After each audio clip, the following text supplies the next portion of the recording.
Camera. Okay, so tell me where we are and why is this such a attractive place for homeless people to congregate? Where we are right now is a popular spot underneath the overpass, the South Claiborne Bridge. And one of the reasons why this is such a popular spot because the area is so busy, and there's so many red lights back to back to back where they can ask for money, where they can solicit, where many organizations come out also and feed in this spot because it's such a busy area. Many tourists are down in this area, so it's kind of easy to get access to money, easy access to something to drink, something to eat. So a lot of the homeless, they kind of flock to this area right here, the red area behind us. So how does Church of Good Walls try to engage the people who hang out here? So what we do is a lot of the tourists, a lot of the organizations, they come, they lead with benevolence. They lead with benevolence, and some use benevolence as a doorway to have conversation. But we're kind of opposite. We're kind of opposite. We lead with conversation, and then we gradually go into benevolence. Because one of the things we found out about the homeless is they love to talk. They love to talk. They love to talk.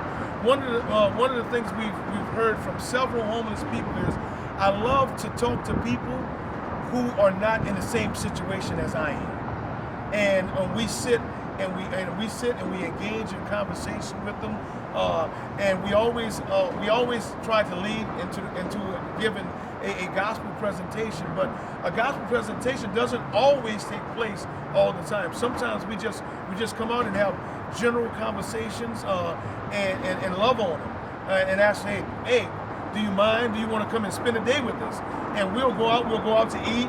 We'll spend a day with us and have them interact with us throughout our day and introduce them to people we know, and just to have just kind of something a little different than the norm. Trying to show them that they're loved, that they're people, and that we truly care about them. That they're not just a project. We don't want to treat them or have them think that they're just a project. So we come in and we share life with them. How do they find out about you? Word of mouth. Word of mouth on the street. We don't hand out flyers. We don't solicit. What we do is we go out as a team and we engage.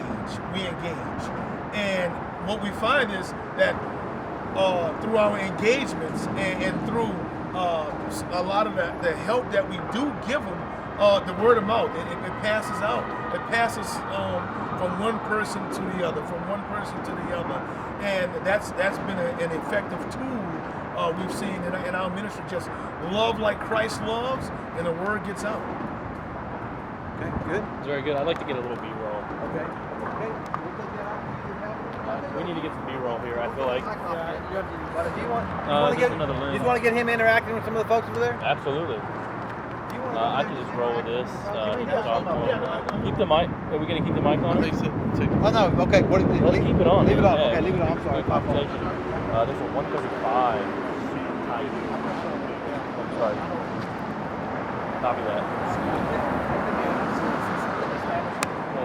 Yeah. You go deeper.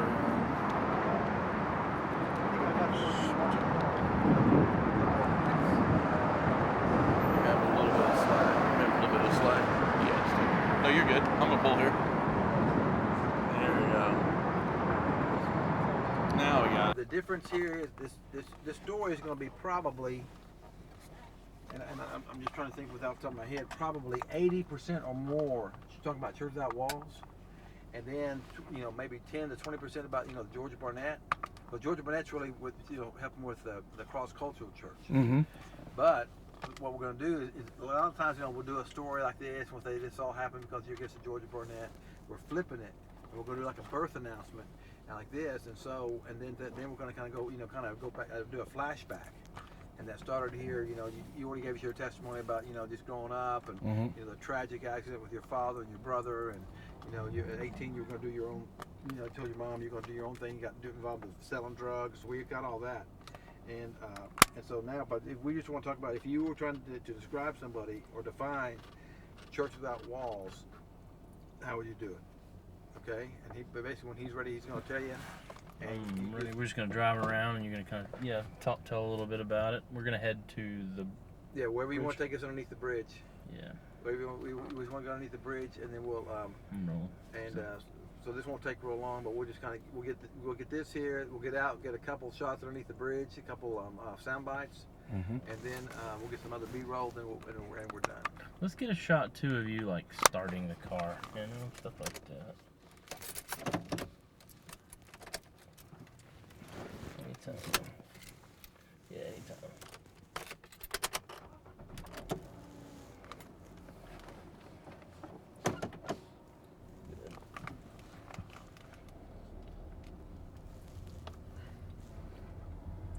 Okay, so Pastor Troy, just talk to me. If you're trying to describe to somebody, a viewer who, they've heard of Ministry of the Homeless and they've, feeding the hungry and so forth. But when they, hear Church Without Walls, that sounds different to them. But if you were trying to describe to them what is Church Without Walls, how would you do so? How would you describe it?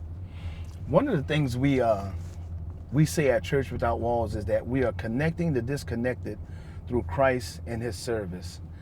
And when we first began to do Church Without Walls, we noticed that the homeless and those who were part of the addicted community, we noticed that they were disconnected from almost every facet of society because of their lifestyle choices. Their lifestyle choices, they were disconnected from their families. They were disconnected from their spouses. They were disconnected. They didn't have jobs. Many didn't have. Let's start that. Yep, right let's here. do that again. Sorry, that's beeping. So we started finding that they were disconnected from everything. Okay, go ahead. We started to see that. We started to see and notice that they were disconnected from almost every facet of society because of their lifestyle choices. Many of them didn't have jobs. Many of them were divorced or kids didn't have a relationship with their kids. Many of them didn't have something as simple as a copy of their birth certificate or a driver's license. So it was almost as if they didn't even exist. And then we saw that they were just disconnected from everything. And then we noticed that also that when Christ came into their lives, many of them started to get connected back to back to a lot of the broken relationships in their lives. They were connected back to their strange spouse. They were connected back to their kids, connected back to their neighborhoods. They were disconnected in their neighborhoods in a sense because they were part of the criminal element in their neighborhood rather than the productive citizen that brings life or brings productivity into their neighborhoods. They were part of the criminal element. They're part of the part of the neighborhood that brought the community down. So they was disconnected in that way. So we at Church Without Walls, we saw through the gospel of Jesus Christ, we saw the domino effect happen in reverse. They started to get connected back. They started to get simple basic necessities as driver's licenses, copies of their birth certificates, copies of their social security cards. They got those things, and those things enabled them to be to get a job and to become productive citizens in their neighborhoods by doing honest work and being part of the neighborhood as a productive citizen and advancing that neighborhood. So we saw that we saw the domino effect of them being disconnected from God, the domino effect of them being disconnected from God and then being disconnected from almost every facet of society, to them being connected to God, and then first spiritually, and then now connected back to society and productivity and all of its practical aspects. Yeah, tell me, most people think that if the homeless is just one kind of, they put them all in one basket. but that's not the case. So just speak briefly about the many cultures of what you see here, the homeless community in New Orleans. There's all sorts of homeless people. There's the overarching culture of homelessness, but then there's these subcultures as well.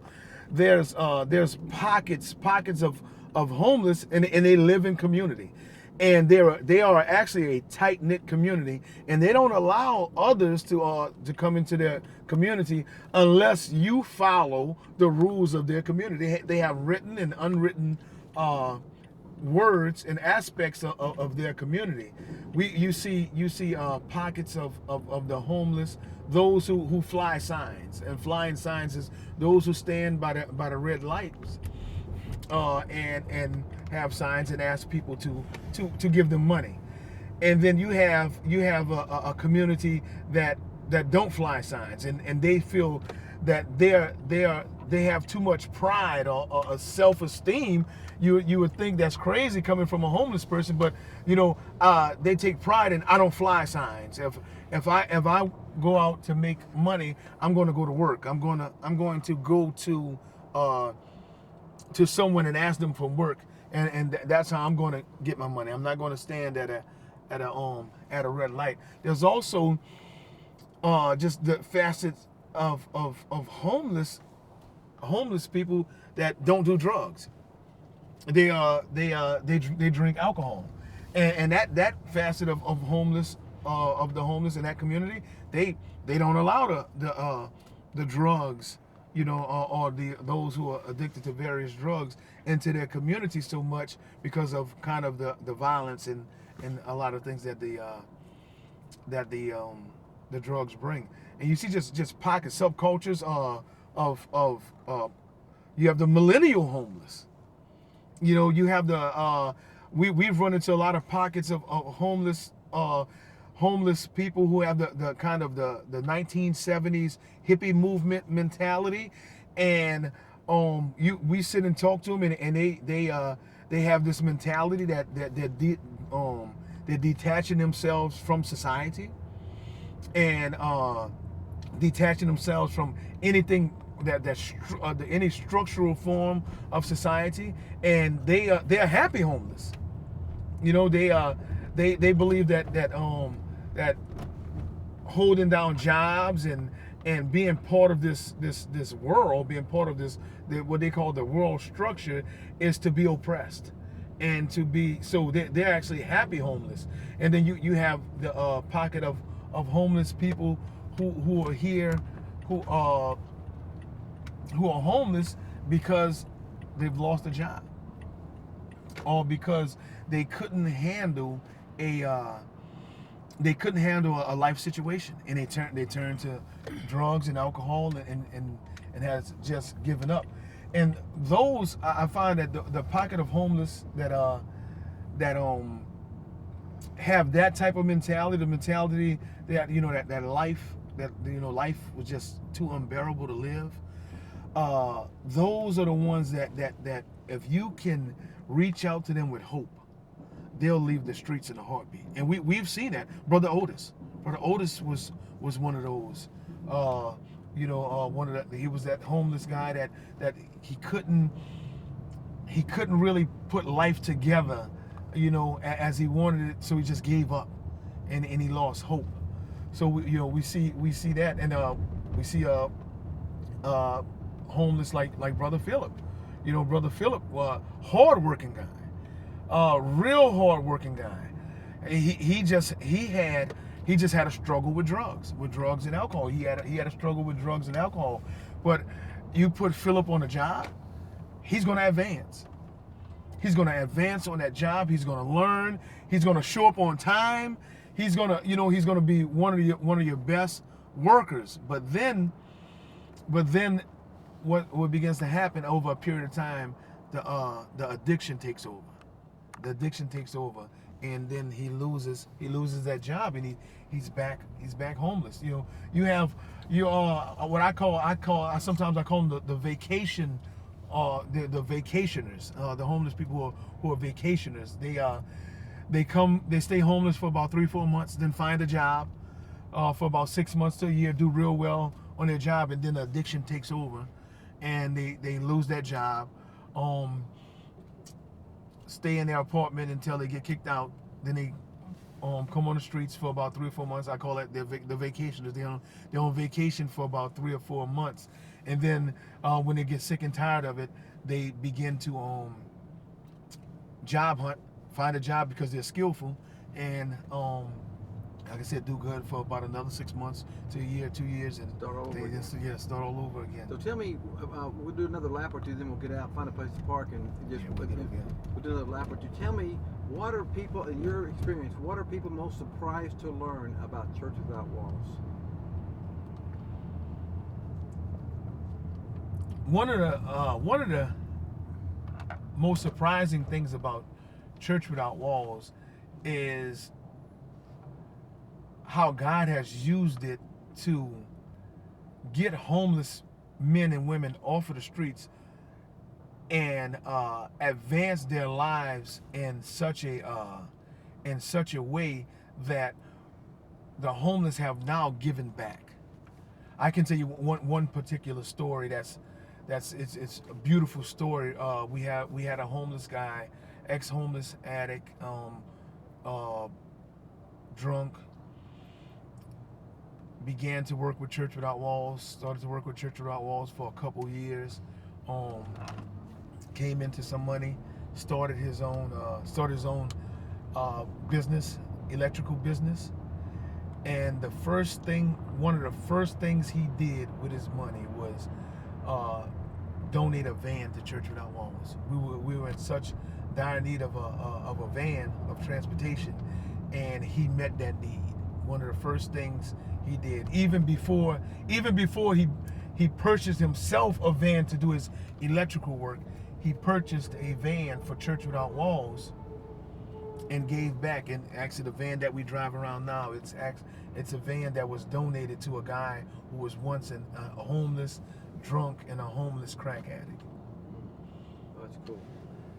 Okay, so what now? Let's find a place to kind of park where some homeless are.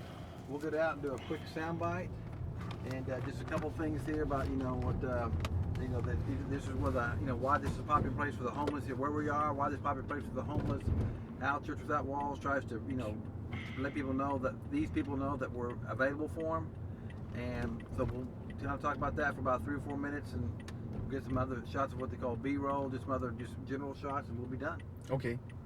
Thank you, sir, so much for your time. You're welcome. Sorry if we had to come back a second weekend, but I had to get the girl to Baton Rouge. Mm-hmm. How long y'all were there? How long y'all were in Baton Rouge? Ooh, we were there. Oh, you have to. It's a long. Drag beats are long. Yes. We were there until about 8 o'clock. Oh man. Yeah, You were probably whipped, huh? Yes, we were there till 8 o'clock. We could have left around 6, but one of our church members, his daughter was running, and she ran the last race of the event. Track meets are longer than football, basketball games. Man, those things can go on forever. So she had to be there because of her teammates. She had to be there for 11, and we didn't leave until like 8 o'clock. And she only ran one race. That one race. Man. What happened now? I know your daughter someone was supposed to pick her up and she missed the ride, or they forgot her, or what happened? No, well, she said that they left earlier. They left earlier than they said, and they didn't call and let her know. Oh. Now, what's your wife do, Brother Troy? My wife, she was security guard. Okay. Yeah. The seminary? Or? No. At she was working at a grain plant. Is that kind of a little harvest, a homeless tent park there we just passed? Yes. We can. I'm gonna park up here. We can go right here. Okay. Underneath the overpass. Yeah, we can. They're pulling right in there. There's a place there. Wherever you think you're used to this place more than I am. So there's some place we can pull over for you. Look like somebody's trying to serve them right now. So there. You see, well, that's the opposite of what we try to do. This is one of the effective ways that we see benevolence doesn't become a crutch, is that we don't lead with benevolence. We lead with the gospel of Jesus Christ. And benevolence is just lanyard from what you know, for us as we minister in their lives, because many of them are hungry, many of them you know, don't have a steady stream of meals throughout the day. So we don't lead with benevolence, because we're not a benevolent organization. Even though we do benevolence, we're not a benevolent organization. We are an organization bringing help and healing through the gospel of Jesus Christ.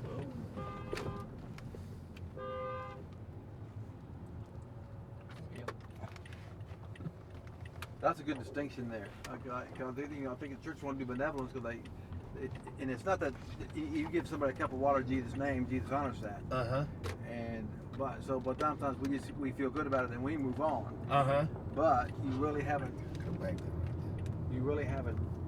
helped them per se.